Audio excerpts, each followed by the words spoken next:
Bonjour, je m'appelle Ilan Duran-Cohen et je suis le réalisateur du Plaisir de chanter. Je vais vous faire un commentaire avec la télécommande du film. Voilà, donc ça c'est la première scène du film, une scène de chant, interprétée par Guillaume Catravo, qui était le comédien de mon film précédent, Les Petits-Fils. Donc ce qui est très important à signaler, c'est que dans ce film, chaque comédien chante vraiment, personne n'est doublé. J'ai un souci d'authenticité dans ce film parce que bon, l'histoire c'est une histoire d'espionnage et il fallait être le plus authentique possible et je tenais à ce que chaque comédien chante vraiment. Là c'est la première scène de genre du film qui est une scène un petit peu d'espionnage quasi série B. Et dans ce film, je me suis amusé, j'ai voulu mélanger les genres. Est-ce que le film est vraiment une comédie? Est-ce que c'est plutôt un film existentiel sur la recherche de l'innocence, qui est pour moi le thème central du film? Ou bien une comédie avec de la musique, pas une comédie musicale. Voilà, j'essaye de trouver un équilibre entre tous ces genres, sans forcément vouloir m'attacher à un genre. Et je pense pas qu'il faille absolument s'attacher à un genre, même si ça peut désarçonner le spectateur. Donc Marina Foïs là joue ce rôle de Muriel, toujours fatiguée. Je lui ai demandé d'être accablée, fatiguée, complètement... rien ne la surprend plus. C'est la supérieure hiérarchique de Laurent Deutsch qui joue Philippe, qui lui est une nouvelle recrue, un peu avec plein d'idées préconçues. Là, c'est Dominique Raymond qui joue leur chef. Elle aussi, elle est toujours dans l'urgence. D'ailleurs, le film, c'est tourné dans l'urgence pour avoir ce sentiment de gens pressés, comme nous, quoi, comme aujourd'hui dans notre quotidien. Tout est un petit peu en recherche et dans un flou. Voilà, ça c'est le cours de chant. La prof de chant, donc la mère de Joseph, est interprétée par Evelyne Kirschenbaum. C'est la première fois aussi à l'écran et c'était la prof de chant avec qui j'ai pris des cours de chant pendant 1 an pour préparer le film. Et je lui ai fait passer des essais parce que finalement je me suis dit elle pouvait jouer la prof et elle s'est avérée très très naturelle, bien que je lui ai demandé de jouer quelqu'un qui est à l'opposé de ce qu'elle est. Elle est assez dure dans le film, ce qu'elle n'est pas dans la vie. Caroline Dusset qui chante aussi vraiment, qui joue une des méchantes du film, mais avec beaucoup de grâce. Et voilà, les gens, donc là on est dans le cours de chant qui est conçu comme un cocon, c'est le cocon du film, où les gens sont là, ils sont obligés à la vérité et à la justesse, parce que les cours de chant symbolisent dans ce film la recherche de la justesse, de la vraie tonalité. Et tout le monde chante, la voix de chacun n'est pas parfaite, et évidemment c'est intentionnel, c'est pour que on soit le plus proche d'eux et que ça ne soit pas des chanteurs professionnels et que cette imperfection nous rapproche d'eux et traduise au maximum la vraie ambiance d'un cours de chant. Pareil, là je suis très proche avec la caméra parce que je voulais montrer que c'était pas doublé. Là il y a le regard de Joseph, pareil, ce regard complètement ahuri. Des très grands yeux dans lesquels chaque élève du cours peuvent se réfléchir et peuvent se plonger, puisque Joseph c'est quand même dans ce film-là le symbole de l'innocence et il est enfermé dans ce cours, il ne sort pas beaucoup et c'est quelqu'un qui n'est pas encore corrompu par le monde extérieur. Donc là voilà, il s'échange le MP3, donc on peut se demander qu'est-ce qui se passe, quoi. On est de retour dans le film d'espionnage. Est-ce qu'ils s'échangent des informations? Est-ce qu'ils sont vrais? Est-ce qu'ils sont faux? Et tout le film est construit sur cette lame, quoi, sur cette brèche. On m'a beaucoup reproché que le film était misogyne. Moi, je trouve pas du tout qu'il soit misogyne, quoi. C'est un film où les femmes sont puissantes, elles savent ce qu'elles veulent et elles y vont et elles sont pas timides et elles ont de l'humour. Enfin, je sais pas, je comprends pas trop cette accusation. Je pense que les femmes aiment ce film et d'ailleurs plus que les hommes, parce que les hommes c'est vrai qu'ils sont un peu présentés complètement impuissants et complètement perdus, complètement ankylosés, alors qu'elles sont entièrement libres. C'est elles qui dominent en fait l'histoire ici, dominent au sens positif, quoi. C'est pas Là, je me suis fait beaucoup critiquer aussi pour cette scène, parce qu'évidemment, voilà, Marina, elle est nue, et Laurent porte un slip, un double slip même. On m'a demandé pourquoi, mais bien tout simplement parce que lui est enfermé dans sa sexualité, il n'est pas du tout libéré, et qu'elle, voilà, elle est libérée, elle n'a aucun problème vis-à-vis de ça,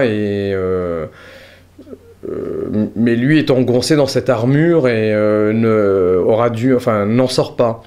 Et tout le film, en fait, tout son apprentissage même au chant, est une façon de se sortir de ce carcan du slip, si j'ose dire, ou des slips. En l'occurrence, là, dans cette scène, je crois qu'il portait 2 slips. Mais on l'a fait exprès, c'est pour vraiment pour amplifier cet enfermement sensuel. Là, on voit les boucles de Jeanne encore, je ne sais pas si je l'ai déjà dit, mais on lui a donné une coiffure bouclée, presque de petite fille. Pareil, pour rappeler l'enfance, pour rappeler l'innocence. Elle s'affirme dans cette innocence et elle ne veut pas en sortir. Même si elle est veuve, si son mari s'est fait assassiner, elle a fait son choix, Constance. On lui a même mis une robe avec des voiles et une robe que je trouve assez moche. Mais bon, Jeanne a trouvé que c'était tout à fait le personnage et elle avait raison parce que voilà, c'est Constance. Elle flotte, elle est légère et elle prend toutes ces difficultés, ces conflits qui sont autour d'elle avec légèreté, ce qui sidère un peu tout le monde, en particulier sa belle-sœur. Pareil, une scène de comédie, mais qui jouait très sérieux. Retour dans le cours de chant, présentation des nouveaux élèves, des 2 espions. Voilà, donc les regards, les sourires, chacun s'épie. En fait, vraiment, on a construit le montage avec Fabrice Rouault autour de ces regards et de ces gens qui s'épient, de ces gros plans. Je ne pense pas qu'il faille absolument définir un film aujourd'hui. Tout est tellement dans des tiroirs, c'est plutôt heureux d'être perdu. Il faut savoir perdre un peu le spectateur et voilà, jouer avec, quoi. Et il faut que le spectateur se laisse un petit peu manipuler. C'est ce qui est plaisant, en fait, dans l'expérience d'un film. Si tout est prévisible, je vois pas l'intérêt. Voilà. Voilà, première scène de nudité, vraiment, comme on dit, scène de cul. Et là, on m'a reproché, pareil, qu'il y avait trop de nudité dans le film. Mais la nudité, je le répète, c'est pour... ça colle au thème du film qui est la recherche de l'innocence. Je me déshabille devant toi et j'essaie de me montrer tel que je suis sans l'artifice du vêtement. Et c'est pareil, c'est en relation à la mise à nu que l'on ressent quand on chante. Enfin moi, quand j'ai chanté, pendant les cours, je me suis senti complètement dénudé. Là, ce qui était difficile, c'est de faire jaillir la comédie dans une scène quand même qui est très crue. J'ai un nombre de rendez-vous. J'ai un nombre de rendez-vous. Ça, c'est cette phrase qu'elle dit, c'est avec Jeanne, je lui disais, il faudrait que tu trouves quelque chose à dire là. C'est une improvisation et cette phrase nous faisait rire. J'ai un nombre de rendez-vous. C'est tellement idiot et voilà, un nombre de rendez-vous. Je pense que ce qui dérange dans cette scène, c'est la conversation. Au milieu d'un acte quand même qui est supposé être sensuel et sexuel, mais l'acte est complètement animal ici, et c'est l'homme, enfin le jeune homme réduit à l'objet absolu. Il parle, il fait sa tâche, et voilà, il doit faire son truc d'espionnage, il est fatigué là, Julien, et c'est ce que je voulais, quoi. Je voulais montrer ce pauvre personnage complètement corrompu, et c'est l'opposé du fils de la prof de chant. Il est lui corrompu et l'autre est complètement innocent, et il est quasi perdu. Quand on le voit comme ça, on se dit bon, ce mec là est perdu. Mais c'est vrai que ça a choqué, mais voilà. Est-ce qu'on a le droit dans une comédie de choquer? Bah oui, moi je pense que oui, que c'était le but en fait, encore une fois, de ce film, c'est d'avoir une liberté de ton absolue et de mettre d'autres notions dans la comédie, mais que la comédie soit toujours présente. Pierre Maillet qui joue le réceptionniste, et j'attache toujours l'importance au second rôle, comme on dit, bien qu'il n'y ait pas de second rôle, mais il faut qu'il soit aussi parfait que les premiers rôles, et prendre des gens qui soient aussi pointus que les premiers rôles, bien que le mot premier rôle ne veut rien dire, quoi. C'est un ensemble. J'ai décidé vraiment d'aller en plan séquence dans cet appartement toujours, pour qu'on soit dans la grâce et l'élégance, comme le lieu l'impose. Elle ressemble vraiment à une petite fille, là, Jeanne. C'est étonnant. Et lui, il est complètement... Regardez comme ça, c'est pas moi la coupable. Votre vie privée ne me regarde pas. dépité. Il passe son temps aussi à dire « Votre vie privée ne me regarde pas ». La vie privée des gens ne le regarde pas. Donc lui, tant qu'il peut rester extérieur et ne pas se mouiller, il est content. Alors que tout le monde autour passe leur temps à rentrer dans l'intimité des uns des autres et lui veut rester extérieur. Donc c'est vraiment quelqu'un qui veut pas mettre le doigt dans l'eau. Il a pas l'air d'ailleurs très heureux dans le film. J'ai imposé à Laurent une discipline, c'est-à-dire de ne jamais exprimer quoi que ce soit avec son visage, d'être le plus sans expression possible. Bien que j'ai voulu faire un film qui ne soit pas romantique, je pense qu'il y a beaucoup d'aspects romantiques dans le film, et romantique moderne, quoi. Le mot romantique est un peu galvaudé, et je voulais surtout ne pas être consensuel dans ce film, et que ce ne soit pas un film d'avion, que ce ne soit pas un film qui puisse se voir dans l'avion avec toute la famille. J'ai des caprices de petite fille. Voilà, vous avez des caprices de petite fille, pareil, toujours le mot petite fille, et l'enfance qui revient dans le dialogue. Là, c'est ma voiture d'ailleurs là qui a joué. Moi, j'ai pas pu jouer, mais ma voiture a joué et je trouve qu'elle se débrouille plutôt bien.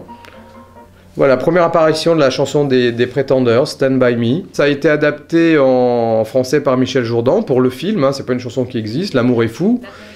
Et Michel Jourdan, lui, est parolier, il a écrit est un grand parolier, il a écrit pour Mike Brandt, Hélène Ségara, Frank Sinatra, Calogero, Dalida, et il a écrit des chansons extrêmement célèbres, et la leçon que j'ai appris avec Michel Jourdan, c'est une leçon de simplicité du coup, et cette leçon de simplicité, c'est ce qu'elle dit dans les dialogues. Elle dit voilà, il faut qu'un tube de l'été soit tout simple et tout ça. Donc moi j'ai rajouté après pour la fiction, oui, il faut que ça soit tout simple parce que les gens ont l'esprit ramolli pendant l'été, qu'ils n'arrivent pas à réfléchir, mais en fait Michel Jourdan m'a vraiment montré comment, avec quelques mots simples, quelques sonorités qui rappellent la sonorité anglaise, on peut faire une adaptation qui semble très connue. Et L'amour est fou, là, cette chanson, je sais que quand on tournait ces scènes, toute l'équipe chantait L'amour est fou. Donc c'est vraiment un don de pouvoir faire des chansons qui se retiennent très facilement.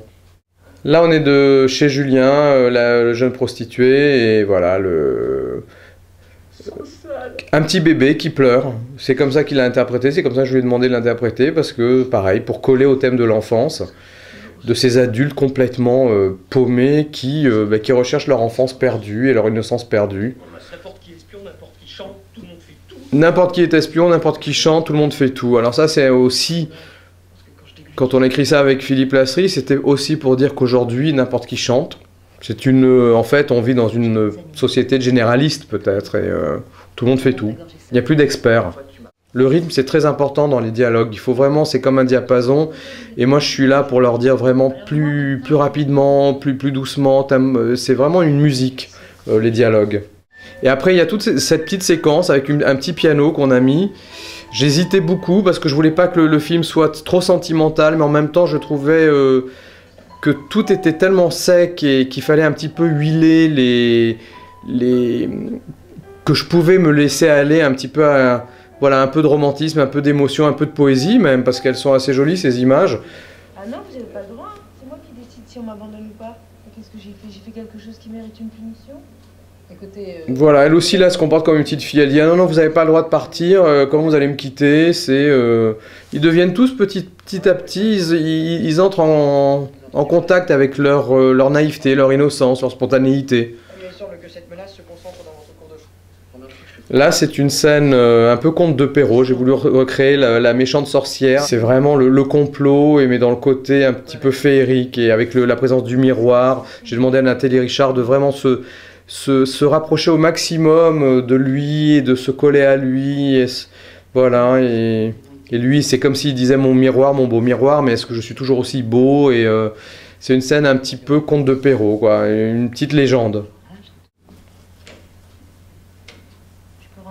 De retour dans ces scènes de porte qui s'ouvrent, elle veut rentrer, il la laisse pas rentrer. En fait, c'est toute leur relation, laissez-moi rentrer, et lui, il ne la laisse pas rentrer. Et tout est fait pour que vraiment elle le pénètre, quoi, hein, si on peut dire. la caméra qui suit, on n'a pas coupé. On est de retour dans la ronde, dans cet appartement. Et là, pour Julien, il fallait que le temps qu'elle serve, qu'il se déshabille très vite. Alors évidemment, c'est pas lui qui joue au piano, on a rajouté ça après, plus tard. Il est en train de se déshabiller très vite, et bam, voilà. Qu'est-ce que tu fais? Voilà, elle le regarde, elle est complètement interloquée, mais lui, il se présente à elle dans ce qu'il est, dans sa nudité, comme les autres l'ont fait dans le film. C'est là où Jeanne aussi se révèle une grande comédienne de comédie, parce que c'est drôle, quoi. Le langage de son corps apporte énormément à cette scène. Jeanne, pareil, tout d'un coup, je crois que c'est la première fois du film, on la voit nue. Et il lui dit pardon, pardon, pardon. Alors ces pardon, pardon, pardon ont été rajoutés après, parce que je voulais quelque chose d'enfantin qu'on ne trouvait pas pendant le tournage, et pendant le montage, on a rajouté ça, et ça a été, on a réenregistré pardon, pardon, un petit peu comme un gosse qui dit pardon, pardon, pardon. Et ces pardon, pardon, on n'arrivait pas à les trouver pendant le tournage. J'étais complètement bloqué, et ça a été rajouté après. Ça a été tourné en fin de journée, donc je voulais que ça soit tourné en fin de journée, cette scène, pour qu'ils soient tous fatigués, qu'ils y aillent, quoi, sans artifice. Ça a été vraiment tourné en une prise, je crois, cette scène, et en particulier une prise parce que derrière il y a un avion qui bouge et que je voulais absolument voir l'avion, donc je jonglais un petit peu avec tous les éléments, quoi. C'est là, à ce moment du film, les personnages commencent un petit peu à s'ouvrir, grâce au chant. Grâce à, voilà, c'est Antoine Gouy qui est l'agent de Corée du Nord. Là, je ne sais pas si on l'a remarqué, mais il n'y avait pas Joseph. Joseph était absent. Délibérément, j'ai voulu que Joseph, pour une fois, ne soit pas présent, parce qu'il y a un élève qui chante bien, où sa mère ne dit rien, et c'est la menace qui arrive dans le cours. Alors le chant n'est pas parfait, évidemment, mais ce sont encore par souci d'authenticité, moi ce qui m'émeut là-dedans, c'est de les voir essayer, leur bagarre avec la note et le texte et le ton, et c'est ça le lyrique, quoi. On voit d'ailleurs ces visages dramatiques qu'on n'aurait pas pu avoir si j'avais fait, comme on avait fait avec Philippe, les premières versions du scénario qui se passaient plutôt dans le milieu de la variété. On est plus dans l'intensité ici, dans le lyrisme en même temps. Voilà, hop, la série B commence, et là on sort les flingues, après les confessions, et on est de retour dans un autre rythme, les pieds nickelés, tout le monde court après tout le monde. C'est presque chaplinesque, il y a la petite musique là qu'on a mis pour accompagner cette drôle de poursuite qu'on a tournée place de la Concorde, avec des touristes qui regardaient ça, qui ne savaient pas s'il y avait vraiment... Parce que moi j'aime bien me fondre dans la foule, donc il n'y a pas trop d'équipes qui bloquent les gens, donc les touristes tout d'un coup ont vu des flingues sortir. Il y a même une touriste américaine qui s'est mise dans le film et qui a voulu sauver cette pauvre Constance avec ses flingues en hurlant help, help, help, et c'était drôle, quoi. Et moi, comme j'étais bon, je pouvais pas, j'ai coupé, mais voilà, là à ce moment, la touriste américaine, dans une autre scène qu'on a coupée qui n'est pas dans le film, elle intervient en voulant tout arrêter. Qu'est-ce qui se passe, quoi? Ne vous inquiétez pas. Joseph, donc ils trouveront pas les informations qu'elle dit. Va amener la clé. Donc c'est lui qui avait le secret, qui avait la clé. Il ne savait pas quoi en faire de cette clé, mais c'est lui qui l'avait. Il ne savait pas à quoi ça allait lui servir, mais c'est lui qui la gardait. Alors que tout le monde pensait, les autres pensaient qu'ils avaient besoin de cette clé parce que c'était essentiel à leur vie. Lui, il l'avait juste... peut-être par amour pour Constance, pour avoir des cours, mais en tout cas, c'est l'innocence à qui on a confié la clé. Alors ça, c'est la scène d'échange du film, comme une scène de ces films d'espionnage. Et bon, il manque la brume, mais il y a le vent. On a tourné ça pendant au mois d'août, mais il y avait tout d'un coup cette journée beaucoup de vent, donc on a eu un mal fou à la tournée. Tout volait en éclats, en fait, et j'avais l'impression que je perdais complètement le film. Et finalement, c'était assez une chance d'avoir ce genre de climat pendant le mois d'août. pour cette scène, qui me terrorisait parce que c'est une scène extrêmement dangereuse à faire, elle peut être très très ridicule. C'est un échange, elle lui déclare qu'il est son prince. Alors rien que cette phrase-là, moi je me suis dit mais comment est-ce qu'on a écrit ça, quoi. Mais avec le vent, tout ça, et la candeur de Jeanne Balibar, ben ça passe, quoi. Ça fait partie du film, et voilà, ils s'avouent leur amour, et c'est quand même aussi une histoire d'amour, donc ça fait partie du lyrisme du film, comme un opéra où on s'avoue les choses, où les gens meurent, les drapeaux, voilà, c'était... Et là, tout d'un coup, on balance avec ce contraste dans la comédie, avec le regard complètement de l'ange, Julien, qui est devenu un ange dans la mort. L'acteur, lui, Julien, Bob Gardner, avait été terrorisé par cette scène, parce qu'il me disait « Oh là là, j'ai l'impression d'assister à mon enterrement, c'est affreux ».